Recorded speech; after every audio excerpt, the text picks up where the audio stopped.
ফের জাল পাসপোর্ট কাণ্ডে গ্রেপ্তার দুই ধৃত। সমীর দাসকে জিজ্ঞাসাবাদ করেছে মিলেছে তথ্য। কৌশিক মণ্ডল, চন্দন চক্রবর্তী নামে গ্রেপ্তার দুই যুবক।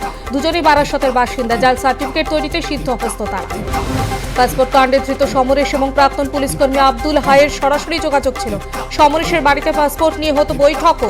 সমরেশের সূত্র ধরেই চক্রের অন্যান্য সদস্যদের সঙ্গে যোগাযোগ ছিল আব্দুলের। ভোজরাঙ্গা সীমান্তে গ্রেপ্তার ডাকাত সর্দার সেলিম মোস্তাকার। মাদক পাচার করতে গিয়ে গ্রেপ্তার। বেশ কয়েকটি থানায় তার নাম রয়েছে। ডাকাতির মামলা, সোনার দোকান, পেট্রোল পাম্পে ডাকাতির ঘটনায় যুক্ত সে। দুলাল সরকার খুনে মূল চক্রী নরেন্দ্রনাথ তিওয়ারির সূত্রের খবর, দল থেকে বহিষ্কার করা হতে পারে নরেন্দ্রনাথকে। সিদ্ধান্তের কথা জানাবেন মালদা তৃণমূল সভাপতি আব্দুল রহিম বক্সি। 50 লক্ষ টাকা সুপারি দেওয়া হয়েছিল দুলাল সরকার খুনে। বিহার থেকে লোক এনে করানো হয় রেকি। প্রথমে কিছু টাকা দেওয়া হয়, টানা জিজ্ঞাসাবাদে খুনের কথা স্বীকার। আসানসোলে বারবারন্ত জমি মাফিয়া ও বালি মাফিয়াদের দৌরাত্ম। মালদার ঘটনা থেকে শিক্ষা। আসানসোলের 3 তৃণমূল নেতা অশোক রুদ্র, বিষ্ণু দেও, নুনিয়া ও রামকৃষ্ণ ঘোষকে পুলিশের নিরাপত্তা। আমার প্রতি ভালোবাসা একটু বেশি। 5 বছর পর ভালোবাসাটা বাড়ছে। তৃণমূলের নিজের কর্মীরা মারা যাচ্ছে, সেদিকে নজর না দিয়ে আমাকে ডাকছে। ভবানী ভবনে তলবে প্রতিক্রিয়া অর্জুন সিং এর।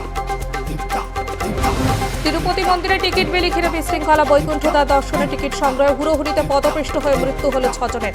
আহত একাধিক, মৃতের সংখ্যা বাড়তে পারে। শোক প্রকাশ মুখ্যমন্ত্রী চন্দ্রবাবু নাইডু। বাংলাদেশের মানুষের রোষের মুখে মোহাম্মদ ইউনূস। একে অগ্নিমূল্য জিনিসের দাম, তার উপর নতুন কর ব্যবস্থা। 48 ঘন্টার মধ্যে নতুন কর ব্যবস্থা প্রত্যাহার না করলে সরকার ফেলে দেওয়ার হুঁশিয়ারি। বৈষ্ণবনগরে কাঁটা তার দেওয়ার কাজে বাধা, লাগাতার উস্কানির অভিযোগ বাংলাদেশের বিরুদ্ধে। পেট্রাপোল বেনাপোল সীমান্তে ফ্ল্যাগ মিটিং বিএসএফ বিজেপি। অর্থনৈতিক প্রশ্নে জেরবার বাংলাদেশ। বিদেশে আওয়ামী লীগকে সক্রিয় করতে শেখ হাসিনার ভার্চুয়াল সভা। মুক্তিযুদ্ধ প্রশ্নে আওয়ামী লীগ বিএনপির অভিন্ন অবস্থান।